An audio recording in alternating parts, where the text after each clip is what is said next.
अस्सलाम वालेकुम students, hopefully you are fine. सबसे पहले तो ईद मुबारक। आज 1 अप्रैल है और 12:15 हो गए रात के, तो वीडियो रिकॉर्ड कर रही हूँ।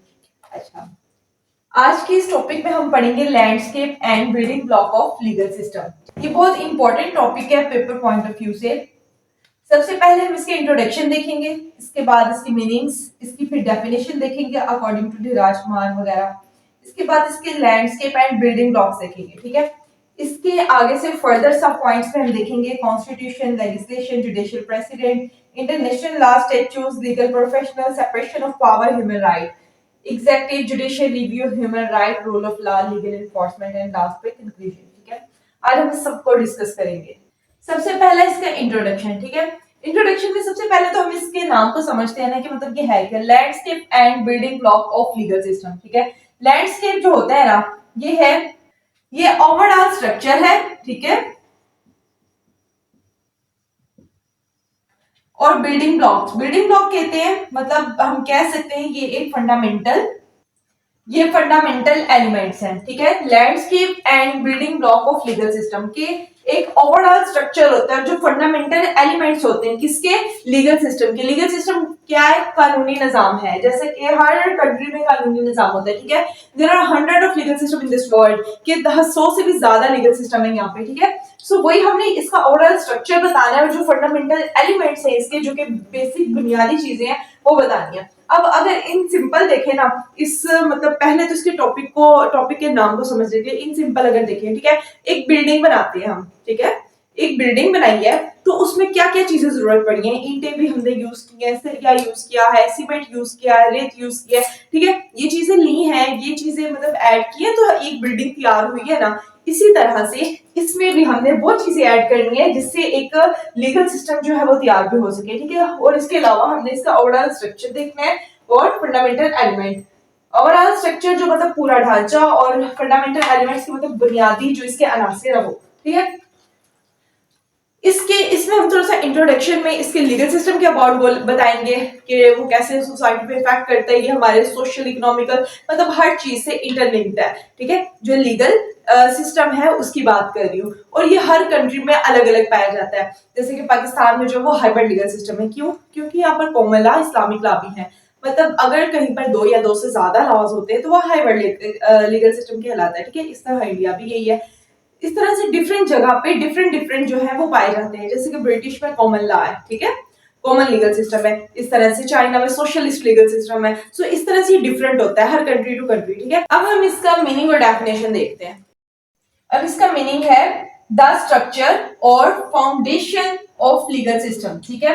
कि एक, जैसे मैंने बताया ना, लैंडस्केप और बिल्डिंग ब्लॉक एक जो है स्ट्रक्चर है, एक फ्रेमवर्क है, हम लीगल फ्रेमवर्क भी कह सकते हैं इसको, ठीक है।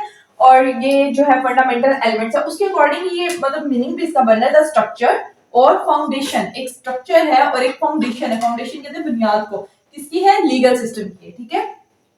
अब इसकी डेफिनेशन आती है, legal system is a sum of laws के, ठीक है, लॉज को सम अप किया हुआ है ऑफ अ कम्युनिटी, एक कम्युनिटी और एक स्टेट के अंदर, ठीक है। सो ये अकॉर्डिंग टू धीराज कुमार है। अब लीगल सिस्टम का मीनिंग है, ठीक है, लीगल सिस्टम का मीनिंग है अ लीगल फ्रेमवर्क इनफोर्सिंग लॉ, ठीक है। एक लीगल सिस्टम जो होता है ना, वो एक लीगल फ्रेमवर्क होता है जो इनफोर्स करता है लॉ वगैरह को, ठीक है। और लीगल सिस्टम की डेफिनेशन में आता है a legal system is a procedure, कि ये एक प्रोसीजर है, और अ प्रोसेस के मतलब ये पूरा प्रोसीजर है, एक पूरा प्रोसेस है, एक अमल है। और इंटरप्रिटिंग यानी कि तशरीह का, किस चीज की, एंड इनफोर्सिंग नाफिज करना। इनफोर्स का मतलब होता है नाफिज करना, ठीक है, द लॉ को, कि मतलब एक प्रोसीजर और एक प्रोसेस है, किसके लिए, जो तशरीह करते हैं और नाफिज करते हैं, किसको, लॉस को।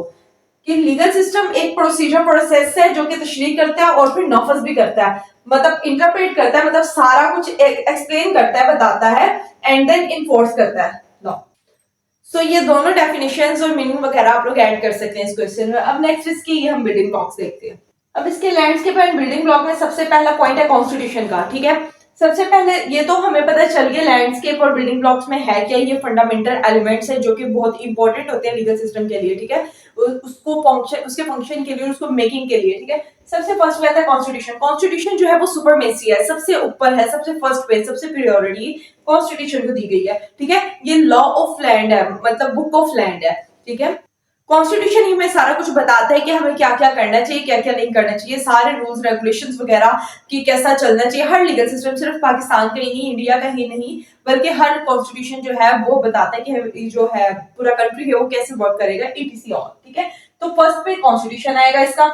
नेक्स्ट है लेजिस्लेशन। लेजिस्लेशन होता है लॉ मेकिंग अथॉरिटी होती है, जो लेजिस्लेशन करती है, जो लॉ मेक करती है, लॉ बनाती है। पार्लियामेंट इसमें आ जाती है, ठीक है। पाकिस्तान में जैसे पार्लियामेंट में आ जाती है नेशनल असेंबली और सेनेट आ जाता है, ठीक है। और इसी तरह ब्रिटिश में आ जाती है अपर हाउस, लोअर हाउस जो होते हैं, house of Lord and house of common. इसी तरह यूएसए में भी आ जाती है house of representative and house of senate, ठीक है।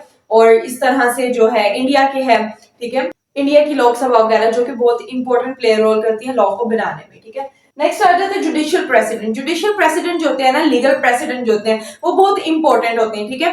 और ये फ्यूचर में जितने भी केसेस वगैरह होते हैं ना, उसपे हेल्पफुल होते हैं। जैसे कि एक कोर्ट ने अभी जो फैसला दे दिया है ना, हमें जो जजमेंट हो गई है, वो नेक्स्ट आने वाले जितने भी केसेस होंगे ना, उनके लिए हेल्पफुल होगा, ठीक है। इन फ्यूचर केसेस में हेल्पफुल रहता है।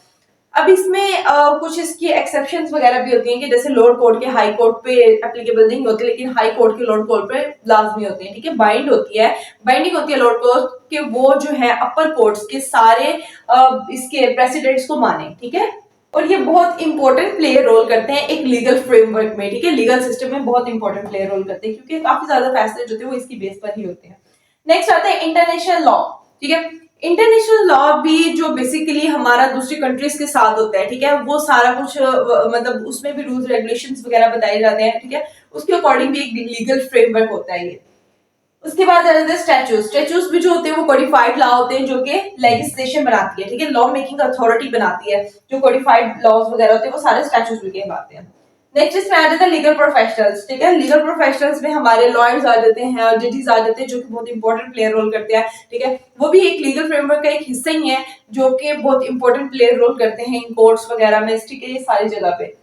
इसके बाद आ जाता है सेपरेशन ऑफ पावर, ठीक है। सेपरेशन ऑफ पावर जो है ना, इसकी एक थ्योरी दी थी, ठीक है। मोस्ट एनक्यूजी ने एक थ्योरी दी थी इसकी, ठीक है। इस थ्योरी में मतलब इसने बताया था कि जो पावर है ना वो डेलीगेट की गई है और कैसे कैसे करनी है, ठीक है। तो इसकी जो बेस्ट एग्जांपल है ना वो यूएसए है। ये बेस्ट एग्जांपल है यूएसए में जो सेपरेशन ऑफ पावर है। इसमें होता है कि एक होता है लेजिस्लेचर, जुडिशरी एंड एग्जेक्टिव, ठीक है। ये जो तीन पिलर्स होते हैं ना, इनको पावर डेलीगेट कर दी जाती है और फिर ये लोग अपना मतलब काम करते हैं। अब ये इसलिए पावर डेलीगेट की जाती है और ताकि ना ये जो है दूसरों के काम में खलल वगैरह नहीं करे। जैसा कि लेजिस्लेचर अगर कोई लॉ वगैरह पास कर रहा, बना रहा है, ठीक है। अब जुडिशरी का काम नहीं है कि वो लॉ को बनाए वगैरह, लॉ बनाने का काम सिर्फ लेजिस्लेचर का है, ठीक है। उसके बाद जुडिशरी में कोर्ट के फैसले वगैरह वो सिर्फ जुडिशरी करती है। अब ऐसा नहीं है कि लेजिस्लेचर वगैरह जो है वो सारे जुडिशरी में आकर फैसला करे, नो। अब एग्जेक्टिव जो होता है वो इम्प्लीमेंटेशन करवाता है, लॉ को इन्फोर्स करवाता है, ठीक है। और जुडिशरी जो है वो इंटरप्रेट करती है, यानी कि तशरीह करती है इसके, लेजिस्लेचर जो है लॉ बनाते हैं, लॉ मेकिंग करते हैं। सो ये इसकी थ्योरी थी एक, ठीक है। नेक्स्ट आता है ह्यूमन राइट।